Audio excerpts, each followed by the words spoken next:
अस्सलामुअलैकुम स्टूडेंट्स, कैसे हैं आप सब लोग। आई होप कि आप लोग बिल्कुल ठीक होंगे। Welcome to our YouTube channel एक ही कोचिंग सेंटर। तो देखिए, लास्ट वीडियो में हम केमिस्ट्री की मैट्रिक क्लास की जो केमिस्ट्री की नई बुक है उसके चैप्टर नंबर 2 हम लोग डिस्कस कर रहे थे, एसिड बेस एंड सॉल्ट। उसके हमने इंट्रोडक्शन कर लिया था और आर्हीनियस का कॉन्सेप्ट हम लोगों ने स्टडी आउट किया था कि आर्हीनियस अपने कॉन्सेप्ट में क्या कहता है। आज का जो हमारा टॉपिक है वो है Brønsted-lorry concept of acid and base. अच्छा, ब्रॉन्स्टेड-लॉरी हमें क्या कहते हैं कि आए इस बारे में थोड़ा जान लेते हैं।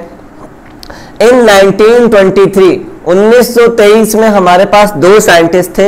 एक हमारे पास था डेनिस केमिस्ट ब्रॉन्स्टेड और एक हमारे पास थे इंग्लिश केमिस्ट जिनका नाम था लॉरी। डेनिस जो है डेनमार्क से ताल्लुक रखते थे और हमारे पास जो है लॉरी है वो एक इंग्लिश केमिस्ट थे। इन्होंने एक कॉन्सेप्ट पेश किया था।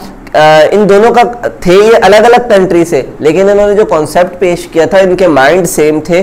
तो इन्होंने एक थ्योरी पेश की थी और उस थ्योरी को हम जो है उस कॉन्सेप्ट को हम ब्रॉन्स्टेड-लॉरी थ्योरी कहते हैं, क्योंकि इनका जो आउटपुट था वो दोनों का बिल्कुल सेम था। अब ये कहते क्या है कि हमारे पास प्रोटॉन डोनर जो होता है वो एसिड होता है और प्रोटॉन एक्सेप्टर जो होता है वो बेस होता है। अब इन्होंने एक वर्ड यूज किया, प्रोटॉन डोनर और प्रोटॉन एक्सेप्टर। अच्छा, हमने ये चीजें इस बारे में डिस्कस किया है कि एक एटॉमिक स्ट्रक्चर के बारे में हमें पता है कि उसमें इलेक्ट्रॉन भी होते हैं, प्रोटॉन भी होते हैं और न्यूट्रॉन भी होते हैं। इस चीज के बारे में तो हमें अच्छे तरीके से आइडिया है, लेकिन प्रोटॉन किस तरीके से डोनेट होता है, प्रोटॉन के बारे में थोड़ा सा हम यहाँ पे देख लेते हैं। फॉर एग्जांपल, जैसे हमारे पास हाइड्रोजन है, हाइड्रोजन के पास हमारे पास एक इलेक्ट्रॉन है, एक प्रोटॉन है और इसके पास जो न्यूट्रॉन है बिल्कुल भी नहीं है। जब ये जो हाइड्रोजन है अपना एक इलेक्ट्रॉन डोनेट करता है, जब इसका अपना एक इलेक्ट्रॉन लूज करता है, तो उस सिचुएशन में हमारे पास जो इलेक्ट्रॉन है उसकी तादाद भी जीरो हो जाती है, न्यूट्रॉन की तादाद भी हमारे पास जो है वो जीरो हो जाती है। तो वो हमारे पास सिर्फ रह जाता है सिर्फ एक प्रोटॉन। तो हम हाइड्रोजन आयन को H+ को प्रोटॉन भी कह सकते हैं। क्यों कह सकते हैं, यहां पे हम थोड़ा सा देख लेते हैं। फॉर एग्जांपल, ये एक एटम है, ठीक है, ये हाइड्रोजन का एटम है, ठीक है, हाइड्रोजन। तो इसमें हमारे पास एक प्रोटॉन मौजूद है, ठीक है। जब ये अपना एक प्रोटॉन लूज करेगा, जाहिर सी बात है जब अपना प्रोटॉन ही लूज करेगा तो ये हमारे पास बीच में प्रोटॉन है, ये अपना एक इलेक्ट्रॉन जब लूज करेगा तो हमारे पास क्या होगा कि आहिस्ता आहिस्ता ये शेल जो है ये शेल ही रिमूव हो जाएगा। जब शेल रिमूव हो जाएगा तो हमारे पास बचेगा क्या, सिर्फ प्रोटॉन बचेगा। तो हाइड्रोजन आयन को, हाइड्रोजन को नहीं, हाइड्रोजन आयन को हम प्रोटॉन का नाम भी दे सकते हैं और हमारे पास जो प्रोटॉन्स होते हैं वो सिर्फ हाइड्रोजन आयन ही होते हैं। सम केसेस में और भी हो सकते हैं, लेकिन हमारे पास सिर्फ क्या है, हाइड्रोजन आयन ही क्या है, प्रोटॉन है। तो इसकी कुछ वो कहता है कि अगर प्रोटॉन जो है, प्रोटॉन जो डोनेट करेगा, जो प्रोटॉन अपना देगा वो क्या कहलाएगा, एसिड कहलाएगा, और जो प्रोटॉन एक्सेप्ट करेगा वो क्या कहलाएगा, बेस कहलाएगा। इसकी एक एग्जांपल हम लोग देख लेते हैं। हमारे पास एक सिंपल सी एग्जांपल है। अगर HCl है वो रिएक्ट करता है अमोनिया के साथ, ठीक है। जब HCl आयोनाइज होगा, दैट मीन्स कि जो हाइड्रोजन है ये अपना एक इलेक्ट्रॉन लूज करेगा, तो हमारे पास ये हाइड्रोजन आयन और क्लोरीन आयन बनेगा यहाँ पे। अब यहाँ पे ये जो हाइड्रोजन आयन है इसके पास कोई इलेक्ट्रॉन मौजूद नहीं है, दैट मीन्स कि ये क्या है, हमारे पास प्रोटॉन बन चुका है। अब ये देखेगा कि यहाँ पे हमारे पास NH3 अमोनिया मौजूद है, अमोनिया में हमारे पास एक लोन पेयर मौजूद होता है। अब इसको अपना ड्यूप्लेट कंप्लीट करने के लिए, अपना शेल कंप्लीट करने के लिए 2 इलेक्ट्रॉन्स की जरूरत होती है। तो ये जो हमारा आयन है, हाइड्रोजन आयन है, ये जंप करके किसके पास जाएगा, अमोनिया के पास जाएगा और अमोनिया के जो 2 इलेक्ट्रॉन है इसको इसके साथ बॉन्ड बना लेगा। तो यहाँ पे जो हाइड्रोजन आयन है, जो प्रोटॉन है, ये क्या हुआ, जंप करके इसने डोनेट किया। तो यहाँ पे ये हमारे पास अकॉर्डिंग टू ब्रॉन्स्टेड-लॉरी थ्योरी जो HCl है उसने क्या किया, प्रोटॉन को डोनेट किया। तो ये क्या कहलाएगा, डोनर है। और डोनर हमने यहाँ पढ़ा है, प्रोटॉन डोनर हमारे पास क्या कहलाता है, एसिड कहलाता है। तो हम इसको एसिड कह सकते हैं। और इसी के बनिस्बत अगर हम अमोनिया का देखें तो अमोनिया ने क्या किया, प्रोटॉन को एक्सेप्ट किया। प्रोटॉन को एक्सेप्ट करके अपना एक बॉन्ड बनाया। दैट मीन्स कि हम ब्रॉन्स्टेड-लॉरी थ्योरी के मुताबिक ये कह सकते हैं कि जो एक्सेप्टर होता है वो बेस, प्रोटॉन एक्सेप्टर होता है वो बेस कहलाता है, तो हम इसको बेस कह सकते हैं। अब जब ये आपस में रिएक्ट करेंगे, ये एक रिवर्सिबल रिएक्शन है, तो हम लास्ट चैप्टर में भी डिस्कस कर चुके हैं रिवर्सिबल रिएक्शन के बारे में। तो ये क्लोरीन आयन जो है हमारे पास अकेला रह जाएगा, ठीक है, रिएक्शन के प्रोडक्ट के मुताबिक हमारे पास क्लोरीन आयन बनेगा और हमारे पास यहाँ NH4 आयन बनेगा हमारे पास। तो ये एक एग्जांपल है, इसके मुताबिक हम ये कह सकते हैं कि जो हमारे पास HCl है वो क्या है, एक एसिड है, और हमारे पास जो अमोनिया है वो क्या है, एक बेस है। ये तो होगी एक एग्जांपल। अब इसकी हम बहुत और भी एग्जांपल्स देखते हैं उसके मुताबिक।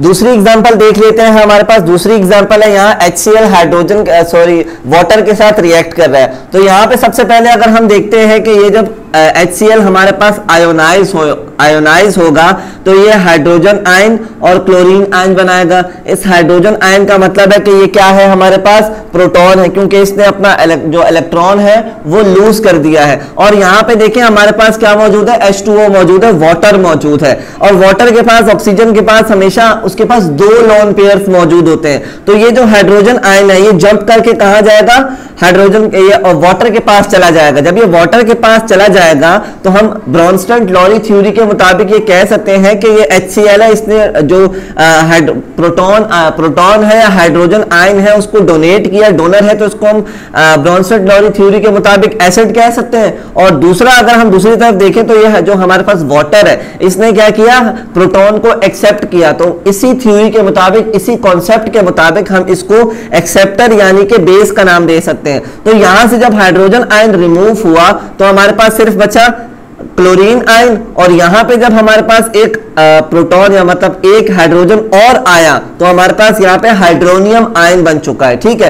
तो ये हमारे पास एक और एग्जांपल है। एक और एग्जांपल इसकी देख लेते हैं। यहाँ पे अगर फॉर एग्जांपल हमारे पास वाटर अमोनिया के साथ रिएक्ट करता है, तो जब ये वाटर हमारे पास आयोनाइज होगा तो हमारे पास हाइड्रोजन आयन बनाएगा और OH आयन बनाएगा, ठीक है। और यहाँ पे सेम पिछली एग्जांपल की तरह अमोनिया के पास एक लोन पेयर मौजूद होता है, इसको अपना ऑक्टेट कंप्लीट करने के ड्यूप्लेट कंप्लीट करने के लिए 2 इलेक्ट्रॉन की जरूरत होती है। इसी तरीके से ये जो हमारा हाइड्रोजन आयन है यहां से जंप करेगा और ये यहां आ जाएगा अमोनिया के पास। तो इस थ्योरी के मुताबिक हम जो है ऑक्सीजन को H2O को हम एसिड का नाम दे सकते हैं, क्योंकि ये क्या कर रहा है, अपना जो प्रोटॉन है, जो हाइड्रोजन आयन है उसको डोनेट कर रहा है, तो हम इसको एसिड का नाम दे सकते हैं। और अमोनिया जो कि हाइड्रोजन आयन को या प्रोटॉन को एक्सेप्ट कर रहा है तो उसको हम बेस का नाम दे सकते हैं। अब यहाँ पे जब हमारे पास ये हाइड्रोजन आयन रिमूव हो गया तो हमारे पास ये OH आयन बचा और यहाँ पे हमारे पास NH4 आयन हमारे पास आ गया। ये तो हमारे पास ही एक और एग्जांपल, इसकी कुछ और एग्जांपल भी हम लोग देख लेते हैं ताकि आपको ये जो कॉन्सेप्ट है, ब्रॉन्स्टेड-लॉरी का जो कॉन्सेप्ट है, ये अच्छे तरीके से समझ आ जाए। तो हम नेक्स्ट एग्जांपल की तरफ चलते हैं। हमारे पास क्या है, CH3COOH, हमारे पास क्या है, एसिटिक एसिड मौजूद है जो कि किसके साथ रिएक्ट कर रहा है, वाटर के साथ रिएक्ट कर रहा है, H2O के साथ रिएक्ट कर रहा है। तो हमारे पास यहाँ देखें, अगर ये CH3COOH जब आयोनाइज होगा हमारे पास तो हमारे पास ये क्या बनाएगा, CH3COO। यहाँ पे ये इनका आयन अलग हो जाएगा और ये जो हाइड्रोजन आयन है ये अपना इलेक्ट्रॉन जो है वो लूज कर देगा, तो ये हाइड्रोजन आयन बन जाएगा। इसी तरीके से जैसे हम लोगों ने लास्ट एग्जांपल्स के अंदर देखा है कि जो वाटर होता है, वाटर के पास 2 लोन पेयर्स मौजूद होते हैं। तो ये जो हमारे पास हाइड्रोजन आयन है ये जंप करके हमारे पास इस वाटर के पास जाएगा। तो इस ब्रॉन्स्टेड-लॉरी थ्योरी के मुताबिक या कॉन्सेप्ट के मुताबिक हम ये कह सकते हैं कि CH3COOH यानी कि एसिडिक एसिड जो है वो अपना हाइड्रोजन आयन या फिर अपना प्रोटॉन जो है वो डोनेट कर रहा है। और इस थ्योरी के मुताबिक हमारे पास एसिड वो होते हैं जो प्रोटॉन डोनेट करते हैं, प्रोटॉन डोनर होते हैं, तो हम इसको एसिड कह सकते हैं। ये हमारे पास एग्जाम्पल है। और यहाँ देखें कि ये हाइड्रोजन है हमारे पास, इस हाइड्रोजन ने हमें क्या किया, इस जो हाइड्रोजन आयन था, जो प्रोटॉन था, इसको एक्सेप्ट किया। तो इसकी एक्सेप्टेंस की वजह से हम इसको क्या कह सकते हैं, बेस कह सकते हैं। तो आई होप कि आपको ये एसिड और बेस का जो ब्रॉन्स्टेड-लॉरी थ्योरी का जो कॉन्सेप्ट है समझ आ गया होगा। आए इसकी थोड़े हम कॉन्जुगेट की तरफ चलते हैं। तो इसके बाद अगर हम देखें तो Brønsted-lorry concept of acid and base में हमारे पास कुछ कॉन्जुगेट भी मौजूद हैं, ठीक है। Conjugate acid and conjugate base हमारे पास मौजूद है। कॉन्जुगेट का मतलब होता है पेयर, ठीक है। जब एसिड और बेस हमारे पास पेयर में मौजूद होते हैं तो उसको कॉन्जुगेट हमारे पास एसिड या बेस कहा जाता है, ठीक है। तो सबसे पहले अगर हम कॉन्जुगेट एसिड के बारे में डिस्कस करें तो हमारे पास है conjugate acid is produce by accepting proton by a base. जब जो हमारे पास जो कॉन्जुगेट एसिड किस तरीके से बनता है, जब वो जो प्रोटॉन है एक्सेप्ट करता है बेस से, ठीक है। तो यहाँ पे अगर हम देखें फॉर एग्जांपल, पहली एग्जांपल अगर हम देखते हैं तो यहाँ पे हाइड्रोजन हमारे पास वाटर क्या है, वाटर है, ये हमारे पास क्या है, बेस। जब इसने एसिड से एक प्रोटॉन एक्सेप्ट किया तो ये हमारे पास किसका ये बन गया, कॉन्जुगेट एसिड बन गया। ये जो बेस था हमारे पास, इसने जो HCl है इससे प्रोटॉन एक्सेप्ट किया तो ये हमारे पास बेस का क्या बन गया, कॉन्जुगेट एसिड बन गया। इसी तरीके से अगर हम यहाँ देखें, ये हमारे पास क्या है, एसिड। जब इससे अपना इलेक्ट्रॉन जो अपना प्रोटॉन है या हाइड्रोजन आयन है उसको डोनेट किया तो ये हमारे पास किसका कॉन्जुगेट बन गया, क्लोरीन का जो है हमारे पास कॉन्जुगेट बेस बन गया हमारे पास, ठीक है। यहाँ पे फिर से भी आपको समझा देता हूँ, हमारे पास जो हाइड्रोजन था, यहाँ पे जो हाइड्रोजन आयन था, इस बेस ने इसको एक्सेप्ट किया, ठीक है, इसका प्रोटॉन एक्सेप्ट किया और ये हमारे पास क्या बन गया, कॉन्जुगेट एसिड बन गया, बेस और एसिड, ठीक है, एक पेयर बन गया, कॉन्जुगेट बन गया। और इसी तरीके से अगर हम यहाँ देखते हैं, जब इसने अपना जो प्रोटॉन था वो डोनेट किया, जब अपना प्रोटॉन लूज किया, यहाँ से अपना प्रोटॉन निकाल दिया तो ये हमारे पास क्या गया, बेस का कॉन्जुगेट बन गया, कॉन्जुगेट बेस बन गया। दूसरी एग्जाम्पल इसकी हम देख लेते हैं। हमारे पास यहाँ पे हमारे पास मौजूद है वाटर मौजूद है, H2O मौजूद है, प्लस अमोनिया मौजूद है। दोनों जो रिएक्शंस हैं हम जिससे पहले डिस्कस करके आ चुके हैं, इसकी एग्जांपल हम लोग देख के आ चुके हैं। जब ये हमारे पास ये अमोनिया हमारे पास यहाँ से जो प्रोटॉन है उसको एक्सेप्ट करेगा तो ये किसका कॉन्जुगेट बन जाएगा, कॉन्जुगेट एसिड बन जाएगा, ठीक है। ये जो बेस है इसका कॉन्जुगेट एसिड हमारे पास अमोनिया बन जाएगा, ठीक है, NH4 बन जाएगा। और जब ये हमारे पास OH, जो हम जाहिर सी बात है हाइड्रोजन है, वाटर है हमारे पास, इसमें हाइड्रोजन आयन होता है और OH आयन होता है हमारे पास। जब ये हाइड्रोजन आयन हमारे पास निकल जाएगा तो यहाँ पे हमारे पास क्या बचेगा, OH आयन। जब ये OH आयन हमारे पास सिर्फ रह जाएगा, अपना हाइड्रोजन जो आयन है वो डोनेट कर देगा तो ये हमारे पास बेस का कॉन्जुगेट बन जाएगा, ठीक है। इस तरीके से हमारे पास कह सकते हैं कि कॉन्जुगेट बेस का कॉन्सेप्ट क्लियर हो जाता है कि कॉन्जुगेट एसिड हमारे पास is produce by accepting proton from by a base. As a base हमारे पास जब कोई भी जो एलिमेंट होता है, कोई भी कंपाउंड होता है, वो प्रोटॉन एक्सेप्ट करता है। जब वो प्रोटॉन एक बेस जब प्रोटॉन को एक्सेप्ट करेगा तो वो कॉन्जुगेट एसिड बन जाएगा। और इसी के उलट अगर हम देखें, conjugate base is produce bye donating proton from N acid. जब एसिड से प्रोटॉन डोनेट होता है तो वो बेस का कॉन्जुगेट बन जाता है, दोनों आपस में पेयर बन जाते हैं। यहाँ पे हमने एग्जांपल्स करके भी देख ली है, एक बार फिर समझा देता हूँ। हमारे पास HCl जब हमारे पास वाटर से रिएक्ट करेगा ये बनेगा हमारे पास। जब ये वाटर ने हमारे इस एसिड से प्रोटॉन को एक्सेप्ट किया तो ये हमारे पास हाइड्रोनियम आयन बना, मतलब कॉन्जुगेट एसिड बना, ठीक है। और जब इसने अपना जो प्रोटॉन था, अपना जो हाइड्रोजन आयन था, इसको डोनेट किया तो ये हमारे पास कॉन्जुगेट बेस बन गया। इसी तरीके से नीचे भी देख लेते हैं, जब इस जो वाटर है इसने अपना हाइड्रोजन आयन इस अमोनिया को डोनेट किया, इस अमोनिया ने से अपना हाइड्रोजन, इसका जो हाइड्रोजन आयन था वो प्रोटॉन था जो एक्सेप्ट किया तो वो कॉन्जुगेट एसिड बन गया। और जब इसने अपना जो आयन था, प्रोटॉन था, उसको डोनेट किया किसको, अमोनिया को, जो अकेला रह गया OH आयन तो ये किसका कॉन्जुगेट बन जाएगा, कॉन्जुगेट बेस बन जाएगा। तो आई होप कि आपको कॉन्जुगेट और बेस का कॉन्सेप्ट भी समझ आ गया होगा। इसके अलावा एक और इसमें कुछ और चीजें वो भी देख लेते हैं। अच्छा, इसके बाद हम एम्फोटेरिक सब्सटेंस के बारे में बात कर लेते हैं, ये भी इस थ्योरी का हिस्सा है। तो एम्फोटेरिक सब्सटेंस हमारे पास कौन से होते हैं, the substance that can behave as an acid as well as base is called amphoteric substance. ऐसा सब्सटेंस जो कि हमारे पास एज अ बेस भी रिएक्ट करे और एज अ एसिड भी रिएक्ट करे तो वो हमारे पास क्या कहलाता है, एम्फोटेरिक सब्सटेंस कहलाता है। और एम्फोटेरिक सब्सटेंस हमारे पास वाटर है, ठीक है, H2O है। जैसे यहाँ पे हम एग्जांपल्स के तौर पर ले सकते हैं, यहाँ पे हमारे पास एसिडिक एसिड है, CH3COOH हमारे पास मौजूद है, और यहाँ पे हमारे पास वाटर मौजूद है, H2O मौजूद है। यहाँ पे हम देखते हैं, पहले एग्जांपल में हम लोग देख के आ चुके हैं, जब ये CH3COOH हमारे पास आयोनाइज होगा तो ये CH3COOH अलग हो जाएगा और ये वाटर जो हाइड्रोजन है ये अपना इलेक्ट्रॉन जो है वो लूज कर देगा और हाइड्रोजन आयन बन जाएगा। यहाँ पे वाटर के पास हमारे पास दो लोन पेयर्स मौजूद होते हैं, ये अपना जो इलेक्ट्रॉन है, जो अपना प्रोटॉन है, जो हाइड्रोजन आयन है, इसके साथ जाके जंप हो जाएगा, इसके साथ जाके रिएक्ट करेगा और ये जो ना हाइड्रोनियम आयन बना देगा। तो यहाँ पे आप देख सकते हैं कि जो वाटर है हमारे पास वो एज अ बेस रिएक्ट कर रहा है। लेकिन दूसरी एग्जांपल में अगर हम आते हैं तो यहाँ पे